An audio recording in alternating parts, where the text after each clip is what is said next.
추석 아침 정자는 전을 부치며 가족을 기다렸습니다. 그 밥주걱 제 거예요.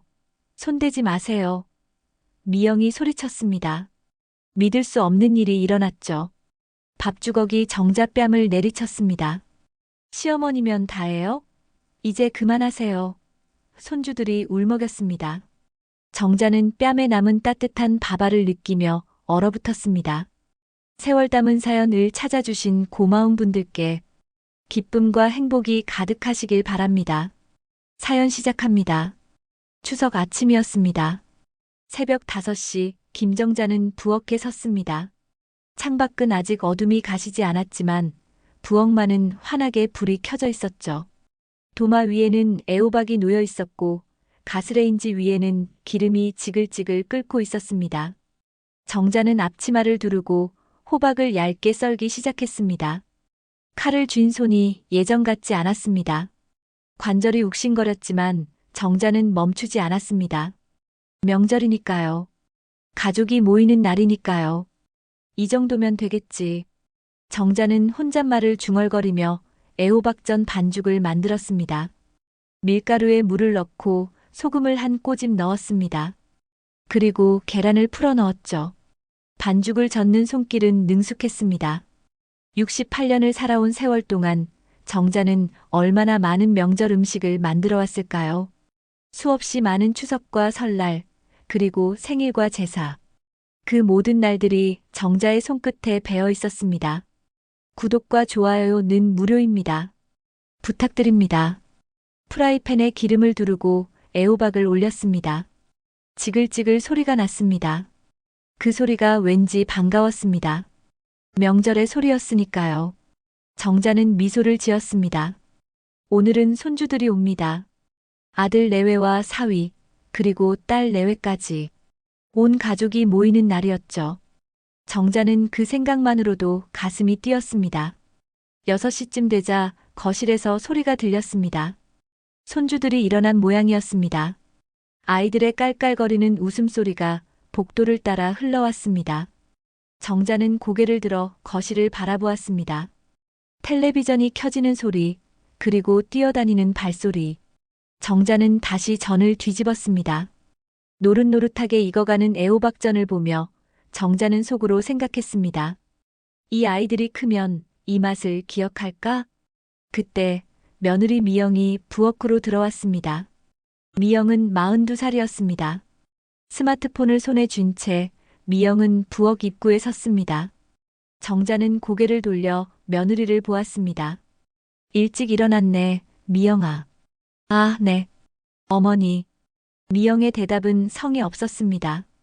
미영은 스마트폰 화면을 내려다보며 미간을 찌푸렸습니다. 정자는 그 표정을 보았지만 아무 말도 하지 않았습니다. 대신 정자는 다시 전을 부치기 시작했습니다. 미영은 냉장고를 열어 물을 꺼내 마셨습니다. 그리고 다시 스마트폰을 보았죠. 어머니, 요즘 시대에 이런 거 다 누가 해요?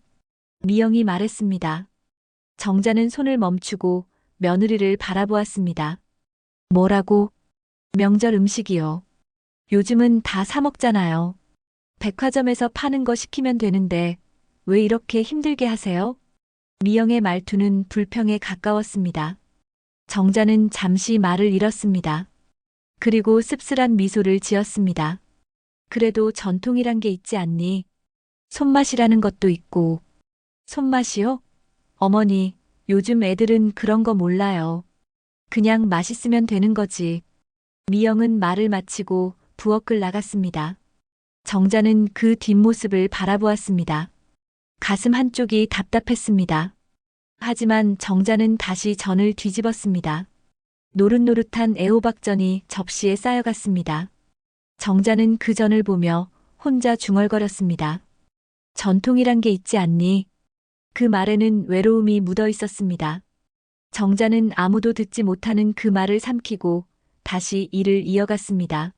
아침 8시 집안은 활기로 가득 찼습니다. 손주들이 거실을 뛰어다니고 남편들은 소파에 앉아 텔레비전을 보았습니다. 정자는 부엌에서 나와 거실을 바라보았습니다. 손주 하나가 정자에게 달려왔습니다. 할머니, 저 배고파요. 그래, 우리 손주 배고프구나. 할머니가 전 부쳤으니까 조금만 기다려. 정자는 손주의 머리를 쓰다듬었습니다. 손주는 환하게 웃으며 다시 뛰어갔습니다. 정자는 그 모습을 보며 가슴 한쪽이 따뜻해졌습니다. 이 순간만큼은 모든 게 괜찮은 것처럼 느껴졌습니다. 하지만 그 순간은 오래가지 못했습니다.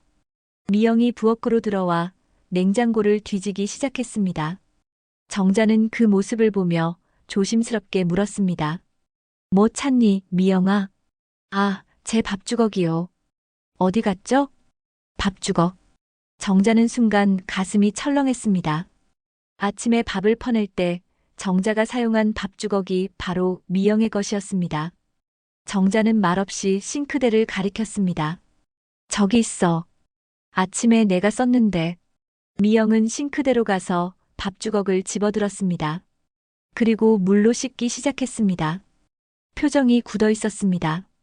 정자는 그 표정을 보며 뭔가 잘못되었다는 느낌을 받았습니다.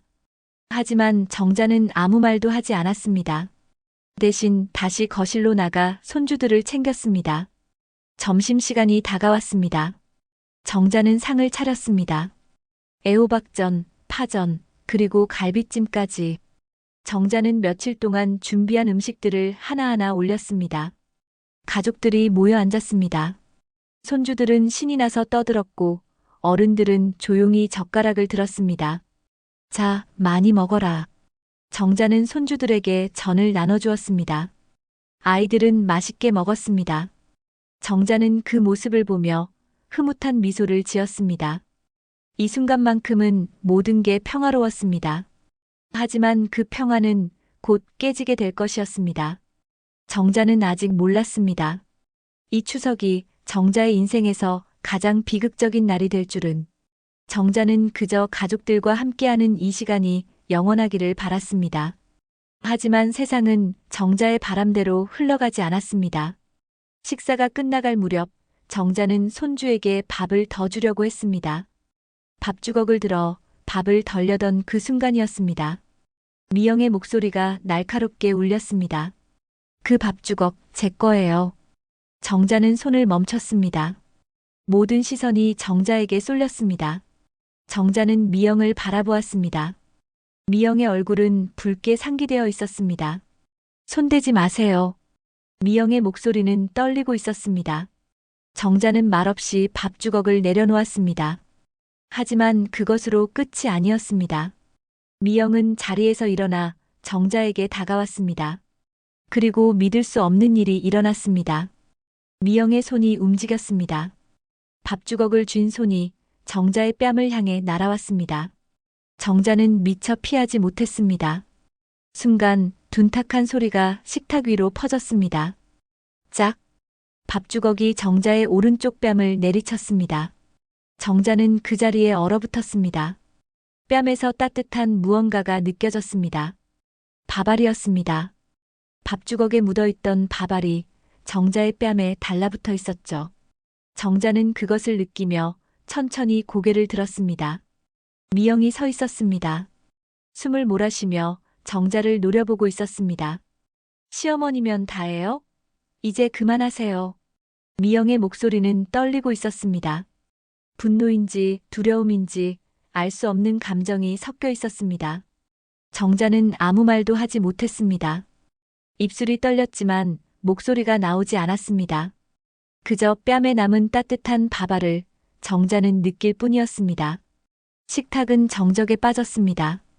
손주들이 울음을 터뜨렸습니다. 가장 어린 손주가 울먹이며 할머니를 불렀습니다. 할머니, 왜 그래요? 정자는 손주를 바라보았습니다. 아이의 눈에는 눈물이 가득했습니다. 정자는 그 눈물을 보며 가슴이 찢어지는 것 같았습니다. 하지만 정자는 웃었습니다. 억지로 웃음을 지으며 손주에게 말했습니다. 괜찮아, 우리 손주야. 할머니 괜찮아. 하지만 괜찮지 않았습니다. 정자의 뺨은 붉게 부어올랐고 마음은 무너져 내리고 있었습니다. 정자는 천천히 자리에서 일어났습니다. 아들이 입을 열었습니다. 엄마, 괜찮다. 정자는 짧게 대답하고 부엌으로 걸어갔습니다. 뒤에서 미영의 목소리가 들렸습니다. 제가 잘못했나요? 제 물건을 함부로 쓰시니까. 정자는 뒤를 돌아보지 않았습니다. 그냥 부엌으로 들어가 싱크대에 몸을 기댔습니다. 손이 떨렸습니다. 숨이 가빠졌습니다. 정자는 수돗물을 틀었습니다. 차가운 물이 손끝으로 흘러내렸습니다. 정자는 그 물을 뺨에 묻혔습니다. 뜨거운 뺨이 차가운 물을 만났습니다. 거실에서 아들의 목소리가 들렸습니다. 미영아, 그렇게까지 할 필요가 있었어? 당신은 몰라요. 저 시어머니가 얼마나 저를 무시하는지. 그래도 그렇지. 어떻게 손을 들어? 손을 들었다고요? 밥주걱으로 살짝 친 거예요. 과장하지 마세요. 정자는 그 대화를 듣고 있었습니다. 살짝 쳤다고. 미영은 그렇게 말하고 있었습니다. 정자는 뺨을 만졌습니다. 아직도 따끔거렸습니다. 살짝 친 것이 이렇게 아플 수 있을까요? 정자는 부엌에서 나와 방으로 걸어갔습니다. 손주들이 복도에 서 있었습니다. 아이들은 정자를 보며 눈물을 흘렸습니다. 할머니, 괜찮아요? 응, 할머니는 괜찮아. 정자는 손주들의 머리를 쓰다듬고 방문을 닫았습니다. 방 안은 조용했습니다. 정자는 침대에 앉았습니다. 그리고 천천히 눈을 감았습니다. 눈물이 흘러내렸습니다. 정자는 그 눈물을 닦지 않았습니다. 그냥 흘러내리도록 두었습니다. 얼마나 지났을까요?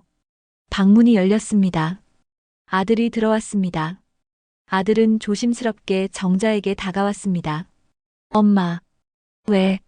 정자의 목소리는 차가웠습니다. 아들은 잠시 말을 잃었습니다. 그리고 천천히 입을 열었습니다. 미영이가 요즘 스트레스가 많아요. 정자는 아들을 바라보았습니다. 아들의 눈빛이 흔들렸습니다. 그래서 그냥 좀 이해해 주세요. 미영이도 힘든 시기라서. 그래서 나한테 손을 들어도 된다는 거니? 그게 아니라. 아들은 말을 잇지 못했습니다. 정자는 고개를 돌렸습니다. 창밖을 바라보며 정자는 말했습니다. 너는 아무 말도 하지 않았구나. 내 아내가 내 엄마한테 손을 들 때. 엄마, 나가거라. 정자의 목소리는 단호했습니다. 아들은 더 이상 말하지 못하고 방을 나갔습니다. 정자는 다시 혼자 남았습니다. 방 안은 너무 조용했습니다. 정자는 그 고요함 속에서 혼자 울었습니다. 저녁이 되었습니다. 정자는 방에서 나왔습니다. 거실에는 가족들이 모여 있었습니다. 하지만 아무도 정자를 보지 않았습니다. 마치 정자가 없는 것처럼 모두들 텔레비전만 보고 있었습니다. 정자는 그 광경을 보며 가슴이 무너져 내렸습니다. 정자는 부엌으로 갔습니다. 오늘 아침에 부친 전이 그대로 남아 있었습니다. 아무도 먹지 않은 전. 정자는 그것을 보며 한숨을 쉬었습니다. 그리고 천천히 짐을 싸기 시작했습니다. 옷을 챙기고 신발을 챙겼습니다. 정자는 큰 가방에 짐을 넣었습니다. 손주들이 방문을 열고 들어왔습니다. 할머니, 어디 가요? 응, 할머니 잠깐 다녀올 때가 있어. 언제 와요? 정자는 대답하지 못했습니다. 언제 돌아올지 정자도 몰랐습니다. 어쩌면 돌아오지 않을지도 모른다는 생각이 들었습니다.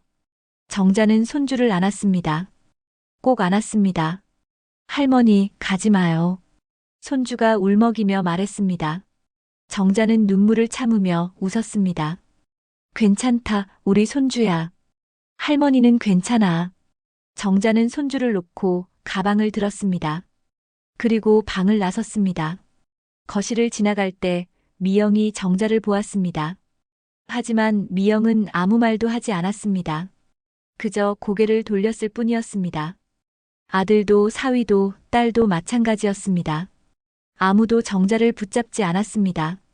정자는 현관문을 열었습니다. 밖에는 비가 내리고 있었습니다. 가을비였습니다. 차갑고 쓸쓸한 비.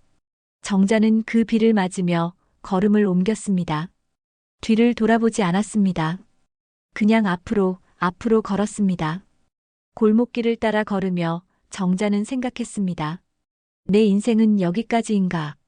정자는 그 생각에 웃음이 났습니다. 쓸쓸한 웃음이었습니다. 하지만 정자는 멈추지 않았습니다. 계속 걸었습니다. 비에 젖으며 정자는 혼자 중얼거렸습니다. 괜찮아. 내 인생도 다시 시작할 때가 됐지. 그 말은 누구에게 하는 말이었을까요? 자신에게 하는 말이었을까요? 아니면 세상에 하는 말이었을까요? 정자는 알 수 없었습니다. 그저 비를 맞으며 정자는 걸었습니다. 명절 음식 냄새가 골목 곳곳에서 풍겨왔습니다. 하지만 정자에게는 그 냄새가 너무 멀게만 느껴졌습니다. 버스 정류장에 도착했을 때 정자의 옷은 흠뻑 젖어 있었습니다. 비는 계속 내렸습니다. 정자는 정류장 지붕 아래 서서 멍하니 길을 바라보았습니다. 어디로 가야 할까요? 정자는 생각했지만 답이 나오지 않았습니다. 그저 막연하게 어딘가로 가야 한다는 생각만 들 뿐이었습니다. 버스가 왔습니다. 정자는 버스에 올라탔습니다. 어디로 가는 버스인지도 모른 채 그냥 탔습니다. 버스는 한산했습니다. 몇몇 승객들이 앉아 있었지만 모두들 고개를 숙이고 스마트폰만 들여다보고 있었습니다. 정자는 뒷자리에 앉았습니다. 창밖으로 비가 흘러내렸습니다. 버스는 움직였습니다. 정자는 창밖을 바라보았습니다. 익숙한 거리가 지나갔습니다. 정자가 평생을 살아온 동네였습니다. 저 모퉁이에는 정자가 자주 가던 시장이 있었고 저 건물에는 정자가 다니던 성당이 있었습니다. 하지만 이제 그 모든 것들이 정자에게는 낯설게만 느껴졌습니다. 1시간쯤 지났을까요? 정자는 버스에서 내렸습니다. 낯선 동네였습니다. 정자는 한 번도 와본 적 없는 곳이었습니다. 건물들이 낡았고 골목은 좁았습니다. 정자는 가방을 들고 천천히 걸었습니다. 어디로 가는지도 모른 채 그냥 걸었습니다. 골목을 지나다 정자는 한 건물을 발견했습니다. 고시원이라는 간판이 붙어 있었습니다. 정자는 잠시 망설였습니다. 하지만 다른 선택지가 없었습니다. 정자는 건물 안으로 들어갔습니다. 복도는 좁고 어두웠습니다. 형광등이 깜빡거리고 있었습니다. 정자는 관리실 문을 두드렸습니다. 잠시 후 문이 열렸습니다. 중년 남자가 나왔습니다. 뭐 찾으세요? 방 하나 구하려고요. 남자는 정자를 위아래로 훑어보았습니다.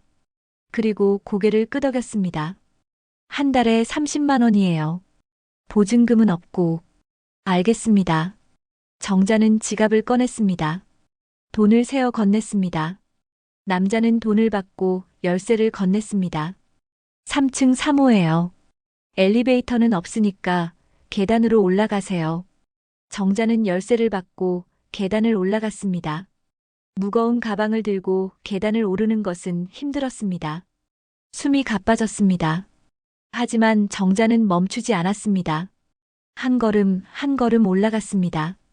3층에 도착했을 때 정자는 잠시 숨을 고르고 복도를 걸었습니다.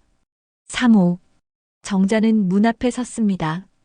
열쇠를 꽂고 문을 열었습니다. 방은 좁았습니다. 한평 남짓한 공간. 침대 하나와 작은 책상, 그리고 옷장 하나가 전부였습니다. 창문은 작았고 밖을 내다보니 다른 건물의 벽이 보였습니다. 정자는 방 안으로 들어가 가방을 내려놓았습니다. 침대에 앉았습니다. 스프링이 삐걱거렸습니다. 정자는 그 소리를 들으며 천천히 누웠습니다. 천장을 바라보았습니다. 천장에는 곰팡이 자국이 있었습니다. 정자는 그것을 보며 한숨을 쉬었습니다. 이곳이 내가 살아갈 곳인가? 정자는 생각했습니다. 68년을 살아온 인생이 이렇게 좁은 방 안에 갇히게 된 것인가? 정자는 눈을 감았습니다. 눈물이 흘러내렸습니다. 며칠이 지났습니다. 정자는 방 안에서 대부분의 시간을 보냈습니다. 밖에 나가지 않았습니다. 나갈 곳도 나갈 이유도 없었습니다. 정자는 그저 침대에 누워 천장을 바라보았습니다. 어느 날 옆방에서 소리가 들렸습니다. 노인의 목소리였습니다. 정자는 귀를 기울였습니다. 나도 자식 있지. 근데 다들 바쁘대. 그 목소리는 쓸쓸했습니다. 정자는 그 목소리를 들으며 가슴이 아팠습니다. 나만 그런 게 아니구나. 정자는 생각했습니다. 이곳에는 나처럼 버려진 사람들이 모여 사는구나. 정자는 일어나 창문을 열었습니다. 바깥 공기가 들어왔습니다. 서늘했습니다. 정자는 창밖을 바라보았습니다. 다른 건물의 창문들이 보였습니다. 그 창문들 너머에는 각자의 삶이 있었습니다. 정자는 그것들을 보며 속삭였습니다. 내가 그동안 뭘 잘못한 걸까? 그 질문에는 답이 없었습니다. 정자는 창문을 닫고 다시 침대에 앉았습니다.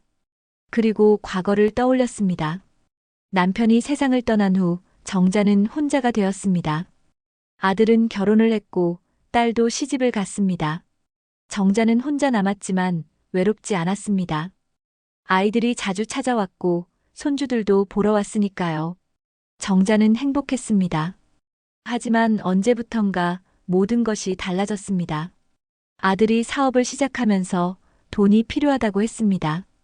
정자는 남편이 남긴 땅을 팔아 아들에게 돈을 주었습니다. 아들은 고맙다고 했습니다. 잘 쓰겠다고 했습니다. 그런데 그 땅의 명의가 언제부턴가 아들의 이름으로 바뀌어 있었습니다. 정자는 그것을 알았을 때 당황했습니다. 하지만 아들을 믿었습니다. 아들이니까, 내 자식이니까. 이제 와서 생각해보니 그때부터였던 것 같습니다.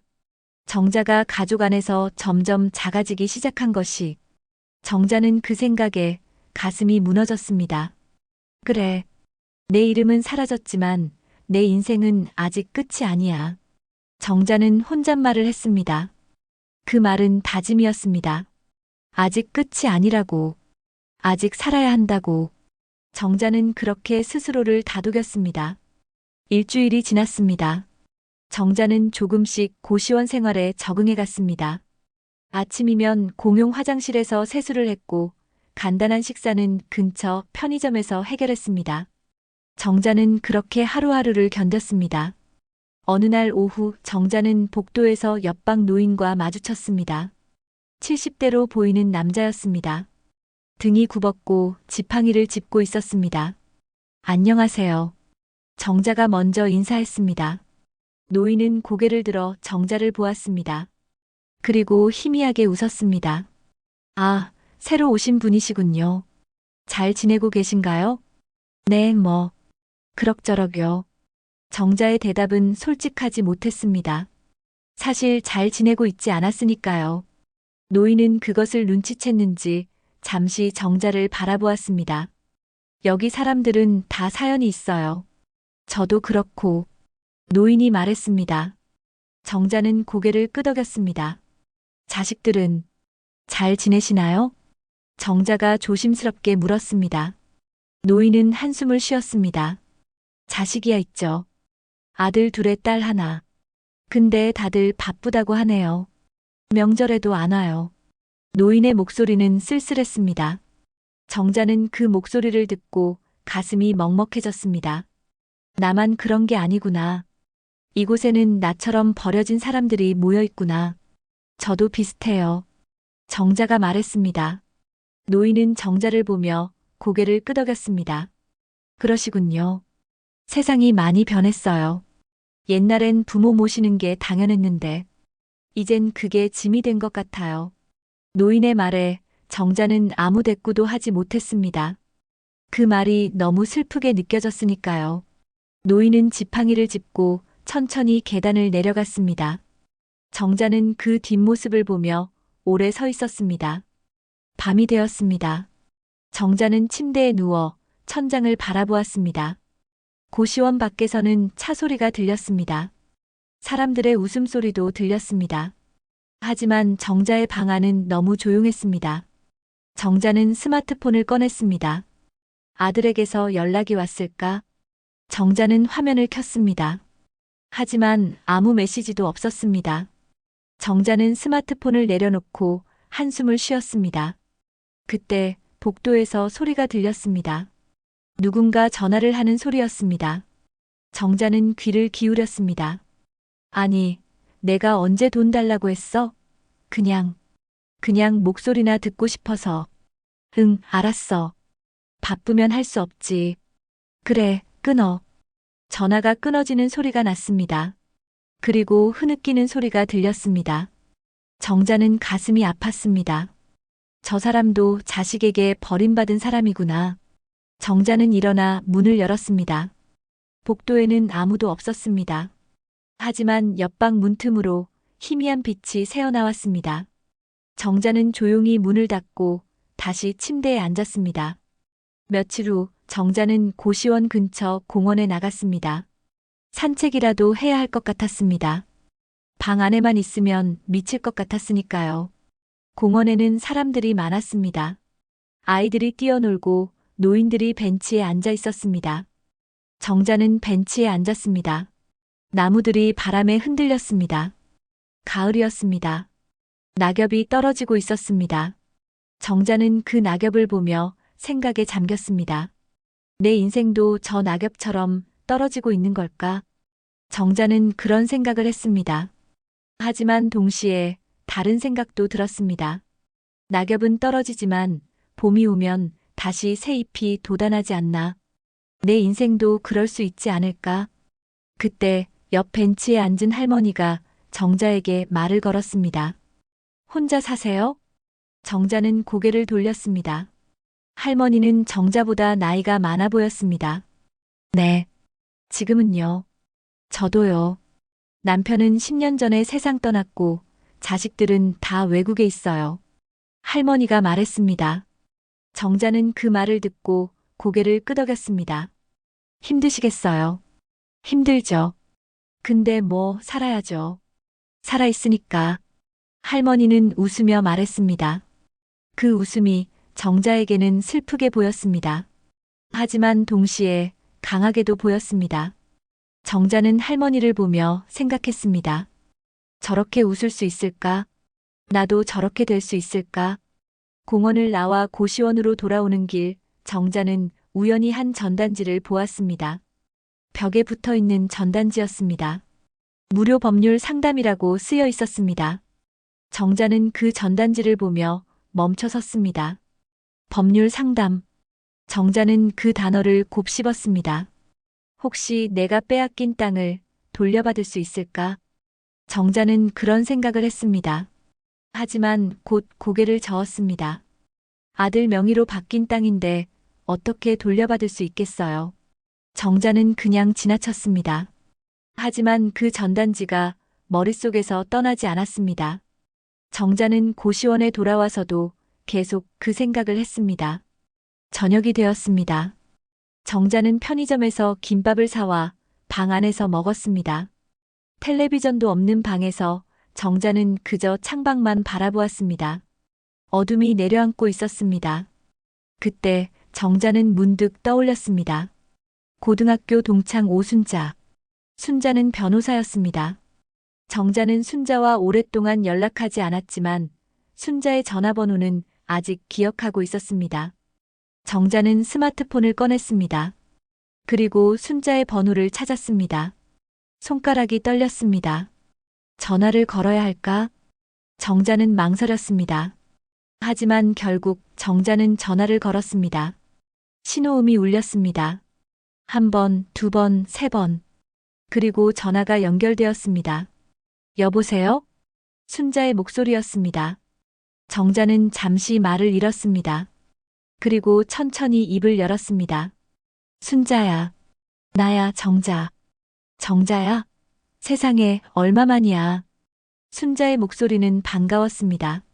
정자는 그 목소리를 듣고 눈시울이 뜨거워졌습니다. 오랜만에 듣는 따뜻한 목소리였습니다. 응. 정말 오래됐지. 그동안 어떻게 지냈어? 연락도 없고. 순자가 물었습니다. 정자는 잠시 망설였습니다.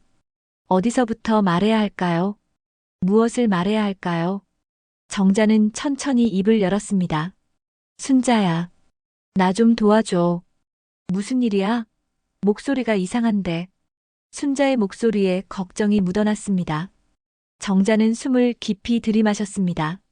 그리고 모든 것을 말했습니다. 추석날 있었던 일, 집에서 쫓겨난 일, 그리고 땅을 빼앗긴 일까지. 순자는 조용히 들었습니다. 정자가 말을 마치자 순자는 한동안 침묵했습니다. 그리고 천천히 말했습니다.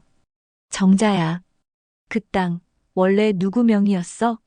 남편 명의였어. 남편이 군 복무할 때 받은 보상금으로 산 거야.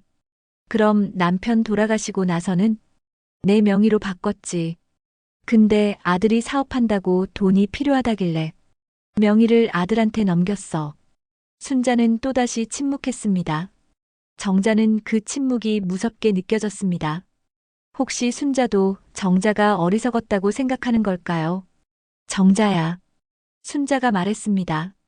언제 명의를 넘겼어? 한 5년 전쯤? 그럼 아직 늦지 않았을 수도 있어. 순자의 말에 정자는 심장이 뛰었습니다. 정말? 응. 만나서 자세히 얘기하자. 내일 시간 있어?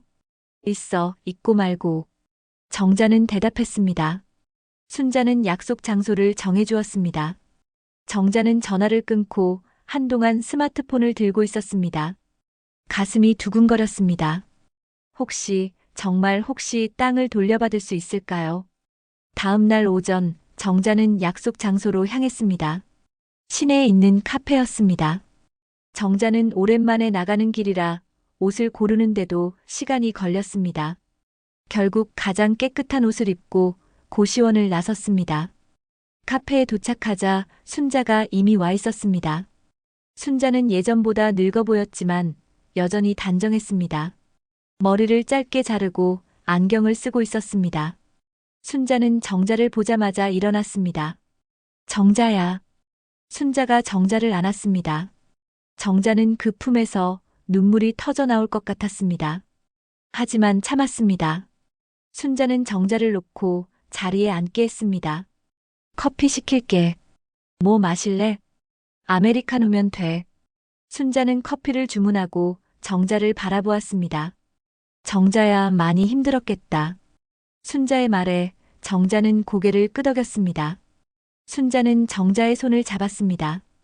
이제부터는 내가 도와줄게. 우리 그 땅 꼭 돌려받자. 정말 가능할까? 정자가 물었습니다. 순자는 고개를 끄덕였습니다. 가능해. 내가 명의를 넘긴 게 강요나 사기에 의한 거였다면 법적으로 문제 삼을 수 있어. 아들이 너한테 어떻게 말했어? 사업 자금이 필요하다고. 잠깐만 명의를 빌려달라고 했어. 나중에 다시 돌려준다고. 그럼 증거가 있어? 문자 메시지나 녹음 같은 거? 정자는 고개를 저었습니다. 없어.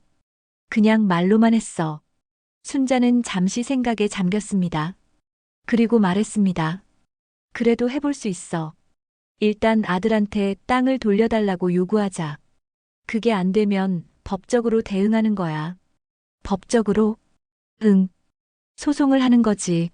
소송. 정자는 그 단어를 듣고 망설였습니다. 내 자식을 고소한다고요?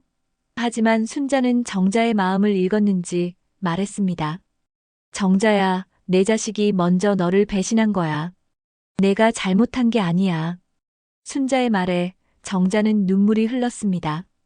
그동안 참았던 눈물이 터져 나왔습니다. 순자는 정자를 안아주었습니다. 울어. 울고 싶은 만큼 울어. 정자는 순자의 품에서 한참을 울었습니다. 카페 안 사람들이 쳐다보았지만 정자는 신경 쓰지 않았습니다. 그저 울었습니다. 한참 후 정자는 눈물을 닦았습니다.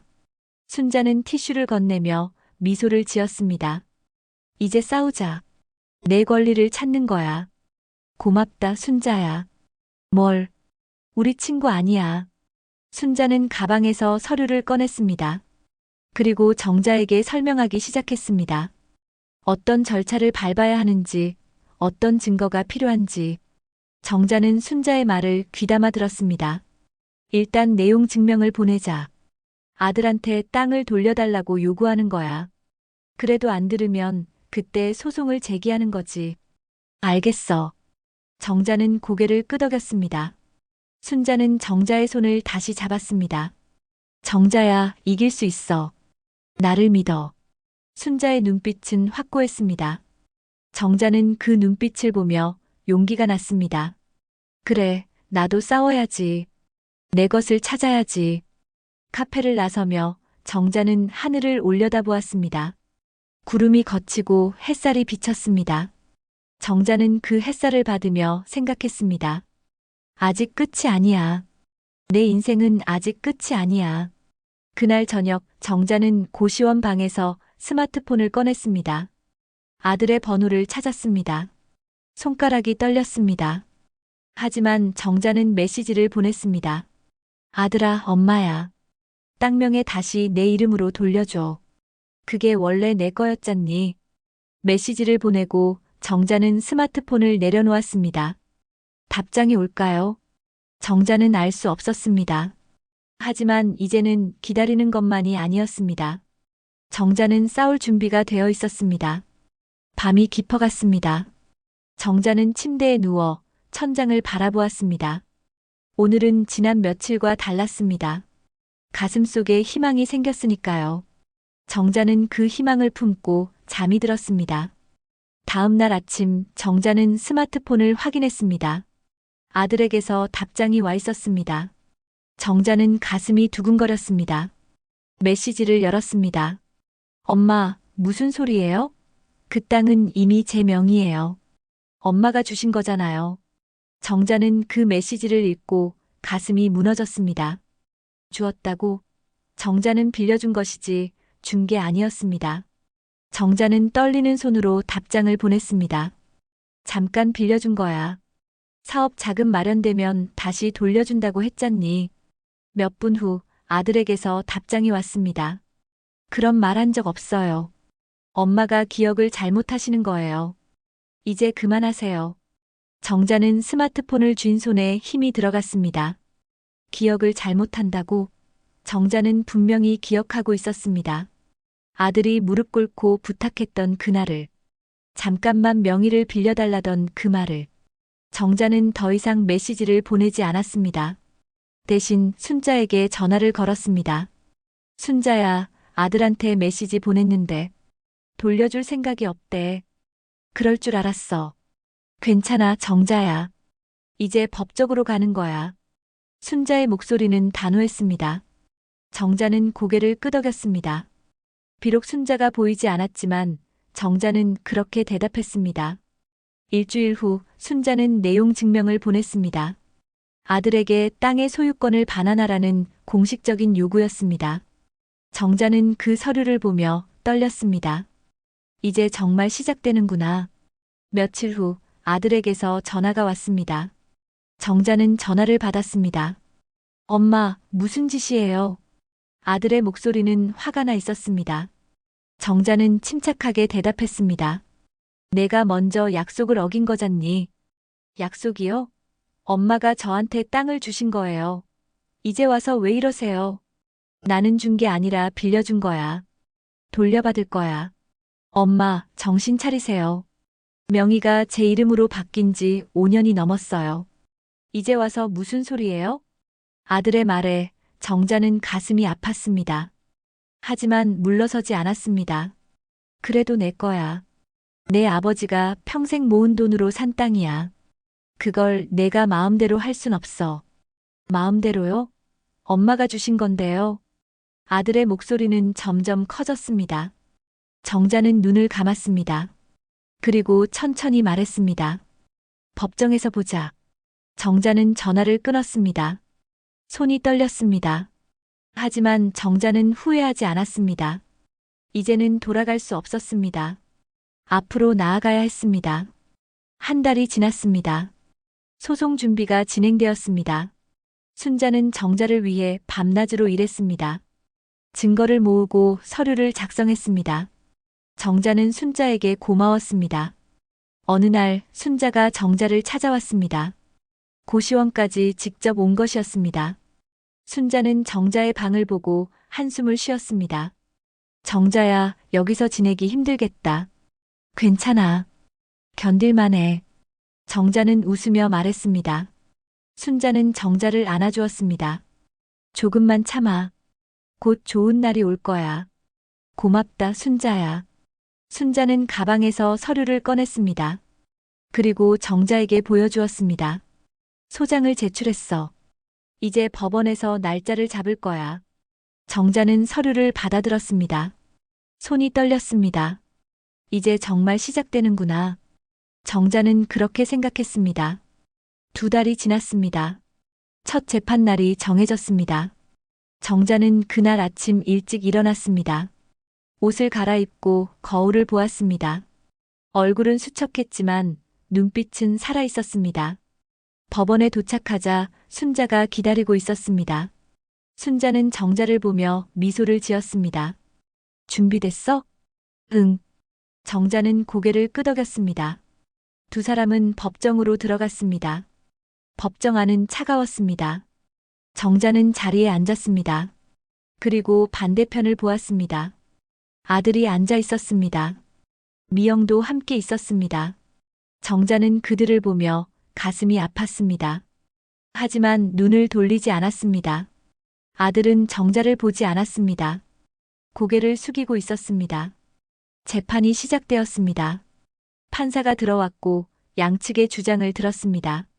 순자가 정자를 대신해 말했습니다. 원고 김정자는 피고에게 토지 명의를 임시로 이전했습니다. 사업 자금 마련 후 반환한다는 구두 약속이 있었습니다. 하지만 피고는 이를 이행하지 않았습니다. 아들의 변호사가 반박했습니다. 피고는 원고로부터 토지를 증여받았습니다. 반환 약속은 없었으며 명예 이전 후 5년 이상 아무런 이의 제기가 없었습니다. 재판은 길었습니다. 증인 신문도 있었고 증거 제출도 있었습니다. 정자는 그 모든 과정을 견뎌냈습니다. 힘들었지만 포기하지 않았습니다. 재판이 끝나고 정자는 법정을 나섰습니다. 복도에서 아들과 마주쳤습니다. 아들은 정자를 보았습니다. 정자도 아들을 보았습니다. 엄마. 아들이 입을 열었습니다. 하지만 정자는 고개를 돌렸습니다. 아무 말도 하지 않고 그냥 지나쳤습니다. 아들은 정자의 뒷모습을 보며 서 있었습니다. 법원을 나서며 순자가 말했습니다. 잘했어, 정자야. 고맙다, 순자야. 내가 없었으면 못했을 거야. 천만에. 우리 친구잖아. 순자는 정자의 손을 잡았습니다. 정자는 그 손을 꼭 잡았습니다. 따뜻했습니다. 그날 밤 정자는 고시원 방에서 창밖을 바라보았습니다. 달이 떠 있었습니다. 밝은 달이었습니다. 정자는 그 달을 보며 생각했습니다. 이길 수 있을까? 정자는 알 수 없었습니다. 하지만 포기하지 않을 거라고 정자는 다짐했습니다. 석 달이 지났습니다. 재판은 계속되었습니다.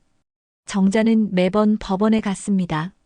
힘들었지만 견뎠습니다. 순자는 항상 정자 곁에 있었습니다.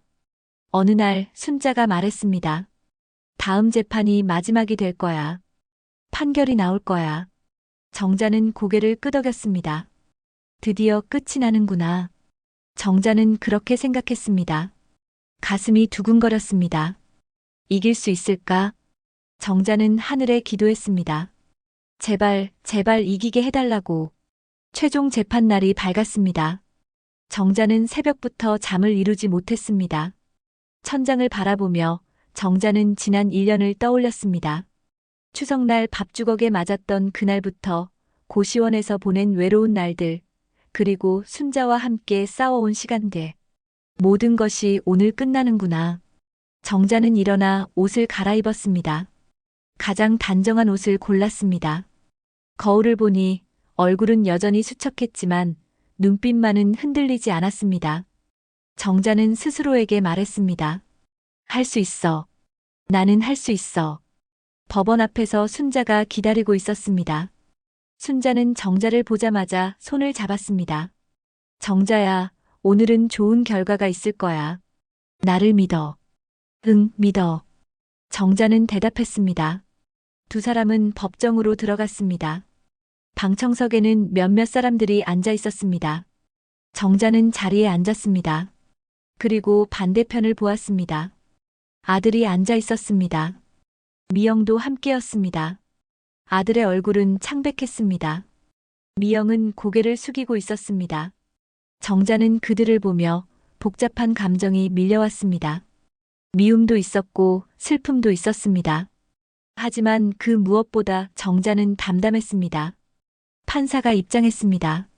법정 안이 조용해졌습니다. 판사는 서류를 살펴보더니 입을 열었습니다. 원고와 피고 측 최종 의견 진술하십시오. 순자가 일어났습니다. 그리고 차분하게 말했습니다. 존경하는 재판장님, 원고 김정자는 평생을 가족을 위해 살아왔습니다. 남편이 돌아가신 후에도 자식들을 위해 모든 것을 바쳤습니다. 그 땅은 남편이 군 복무 시절 받은 보상금으로 산 것으로 원고에게는 평생의 희망이었습니다. 피고는 사업 자금이 필요하다며 임시로 명의를 빌려달라고 했고 원고는 자식을 믿고 명의를 이전했습니다. 하지만 피고는 약속을 지키지 않았습니다. 이는 명백한 배임 행위입니다. 원고는 자신의 권리를 찾고자 합니다. 순자의 목소리는 떨리지 않았습니다. 정자는 순자를 보며 가슴이 뜨거워졌습니다.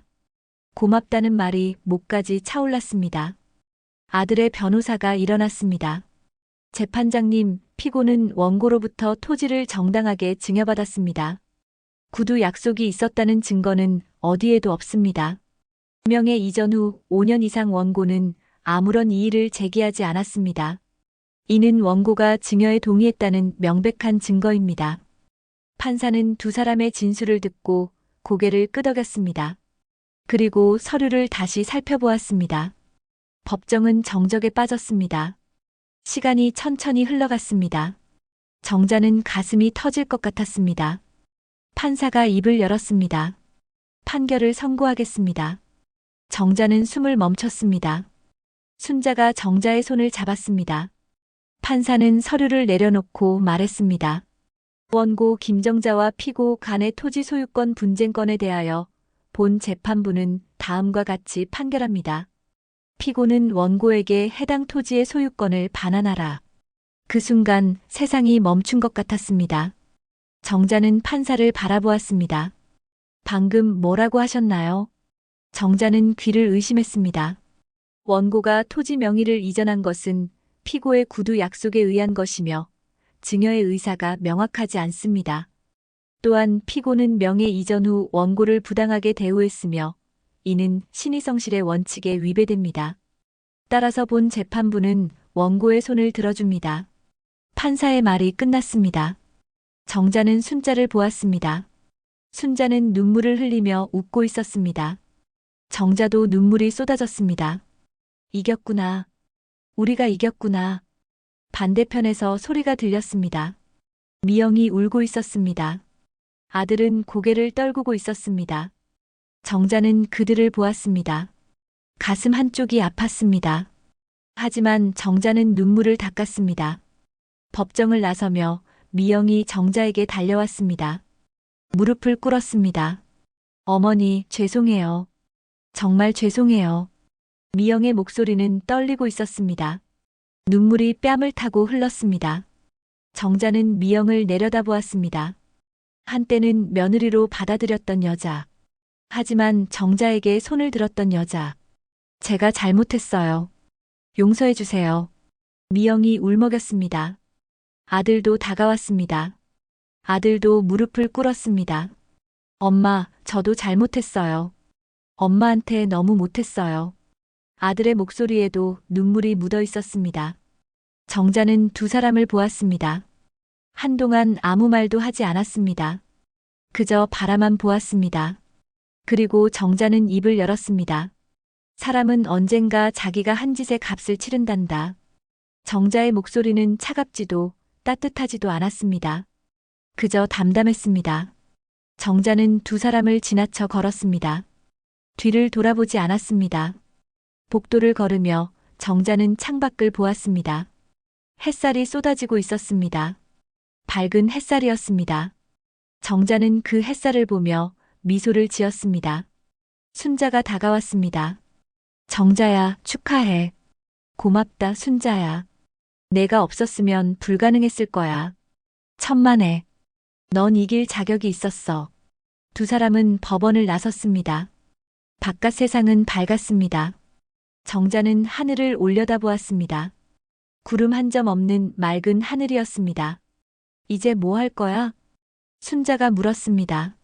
정자는 잠시 생각했습니다. 그리고 대답했습니다. 살아야지. 내 삶을. 그래, 그게 맞아. 순자는 정자를 안아주었습니다. 정자도 순자를 안았습니다. 오래도록 안고 있었습니다. 그날 저녁 정자는 고시원으로 돌아왔습니다. 하지만 이번에는 달랐습니다.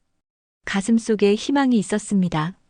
정자는 창밖을 보며 생각했습니다. 이제 새로운 시작이야. 내 인생의 새로운 시작. 며칠 후 땅의 소유권이 정자에게로 돌아왔습니다. 정자는 그 서류를 받아들고 한참을 울었습니다. 이겼구나. 내가 이겼구나. 정자는 남편의 사진을 꺼내 보았습니다. 여보, 우리 땅 지켰어. 우리가 지켰어. 정자는 사진을 가슴에 안았습니다. 남편의 체온이 느껴지는 것 같았습니다. 정자는 웃으며 울었습니다. 그리고 정자는 결심했습니다. 이 땅으로 새로운 일을 시작하겠다고. 나만을 위한 것이 아니라 나처럼 외로운 사람들을 위한 일을. 정자는 그렇게 다짐했습니다. 1년이 흘렀습니다. 추석이 다시 돌아왔습니다. 모두가 온다는 뜻이었습니다. 정자는 더 이상 고시원에 살지 않았습니다. 땅을 팔아서 얻은 돈으로 정자는 작은 식당을 열었습니다. 식당 이름은 다운식당. 명절마다 정자는 혼자 사는 노인들에게 무료로 음식을 나눠주었습니다. 오늘도 식당 앞에는 노인들이 줄을 서 있었습니다. 어서 오세요. 들어오세요. 정자는 환하게 웃으며 노인들을 맞았습니다. 국밥을 내오며 정자는 말했습니다. 많이 드세요. 명절엔 마음이 배불러야지. 식당 안은 따뜻한 웃음소리로 가득했습니다. 한 할머니가 눈물을 닦으며 말했습니다. 사장님 고맙습니다. 덕분에 명절을 혼자 보내지 않아도 되네요. 아니에요. 우리 함께 있으니까 외롭지 않죠. 정자는 웃으며 대답했습니다. 이 순간이 정자에게는 가장 소중했습니다. 점심시간이 지나고 노인들이 돌아갔습니다. 정자는 설거지를 하며 창밖을 바라보았습니다. 가을 햇살이 따뜻했습니다. 그때 식당 문이 열렸습니다. 정자는 고개를 돌렸습니다. 그리고 얼어붙었습니다. 미영이 서 있었습니다. 문 앞에서 망설이는 모습이었습니다. 들어오세요. 정자가 말했습니다. 미영은 조심스럽게 들어왔습니다. 얼굴은 수척했고 눈가에는 다크서클이 있었습니다. 어머니, 죄송해요. 정말 죄송해요. 미영은 눈물을 흘렸습니다. 정자는 그 눈물을 보았습니다. 한때는 미웠던 사람. 하지만 이제는 그저 불쌍하게 느껴졌습니다. 앉으세요. 미영은 놀란 듯 정자를 보았습니다. 정자는 부엌으로 가서 국밥을 가져왔습니다. 그리고 미영 앞에 놓았습니다. 드세요. 어머니, 명절엔 누구나 밥을 먹어야죠. 미영은 떨리는 손으로 숟가락을 들었습니다. 국물을 떠서 입에 넣는 순간 눈물이 쏟아졌습니다. 맛있어요. 정말 맛있어요. 미영은 울면서 밥을 먹었습니다. 정자는 자리에 앉았습니다. 미영 씨. 정자가 입을 열었습니다. 저는 미영 씨를 용서할 수 없어요. 미영의 얼굴이 굳었습니다. 하지만 미워하지도 않아요. 사람은 실수를 해요. 중요한 건 그 다음이에요. 어떻게 사느냐. 그게 중요한 거죠. 미영은 눈물을 닦으며 고개를 끄덕였습니다. 이제 알겠어요. 어머니가 얼마나 힘드셨을지. 정자는 창밖을 보았습니다. 미영은 한참 동안 자리에 앉아 있다가 천천히 일어났습니다. 어머니, 감사합니다. 미영은 식당을 나갔습니다. 문 앞에서 뒤를 돌아보았습니다. 정자는 설거지를 하고 있었습니다. 미영은 그 뒷모습을 보며 깊게 고개를 숙였습니다. 저녁이 되었습니다. 정자는 의자에 앉아 창밖을 보았습니다. 달이 떠오르고 있었습니다. 그때 다시 문이 열렸습니다. 손주들이 뛰어들어왔습니다. 할머니. 정자는 깜짝 놀라 손주들을 안았습니다. 어머, 우리 손주들. 어떻게 왔니? 엄마가 데려왔어요. 정자는 문을 보았습니다. 미영이 서 있었습니다. 어머니. 아이들이 할머니 보고 싶다고 해서요. 정자는 손주들을 안고 눈물을 흘렸습니다. 손주들이 할머니 뺨에 뽀뽀했습니다. 할머니 사랑해요. 할머니도 사랑한다. 우리 손주들. 미영은 문 앞에서 그 모습을 보며 조용히 눈물을 닦았습니다. 정자는 고개를 들어 미영을 보았습니다. 두 사람의 눈이 마주쳤습니다. 정자는 고개를 끄덕였습니다. 미영도 고개를 끄덕였습니다. 말은 없었지만 그 눈빛에는 많은 것이 담겨 있었습니다. 들어와요, 미영 씨. 국밥 더 있어요. 미영은 천천히 들어와 자리에 앉았습니다. 정자는 국밥을 내왔습니다. 손주들이 떠들며 웃었습니다. 그날 저녁 다운 식당에는 오래된 가족의 냄새가 다시 퍼졌습니다. 국물 냄새, 밥 냄새, 그리고 사람의 냄새. 창밖으로 달빛이 들어왔습니다. 정자는 그 달빛을 보며 남편을 떠올렸습니다. 여보, 우리 잘 살고 있어요. 밤이 깊어갔습니다. 손주들이 졸기 시작했습니다. 미영이 손주들을 안아 일어났습니다. 어머니, 저희 이만 가볼게요. 그래요. 조심히 가요. 손주들이 할머니에게 손을 흔들었습니다. 할머니, 또 올게요. 그래, 할머니 여기 있을게. 정자는 그들이 사라질 때까지 손을 흔들었습니다. 혼자 남은 식당. 정자는 의자에 앉아 천장을 올려다보았습니다. 고시원 천장과는 달랐습니다. 깨끗하고 밝았습니다. 정자는 웃었습니다. 그리고 혼잣말을 했습니다. 나 잘했지? 대답은 없었습니다. 하지만 정자는 알고 있었습니다. 잘했다고. 추석의 달은 밝았습니다. 그 달빛 아래 다운 식당은 고요했습니다. 하지만 그 고요함은 외롭지 않았습니다. 따뜻했습니다. 정자의 마음처럼. 정자는 불을 끄고 2층으로 올라갔습니다. 침대에 누워 눈을 감았습니다. 내일도 좋은 날이 될 거예요. 정자는 그렇게 생각하며 잠이 들었습니다. 평화로운 잠이었습니다. 세월은 강처럼 흘러가지만 당신의 눈물도 웃음도 모두 강물 속에 빛나고 있습니다. 오늘도 흘러가는 시간 위에서 당신은 여전히 아름답습니다. 지금까지 사연 들어주신 여러분께 진심으로 감사드립니다. 구독과 좋아요 부탁드립니다. 구독은 무료입니다. 세월 담은 사연을 찾아주신 고마운 분들께 기쁨과 행복이 가득하시길 바랍니다.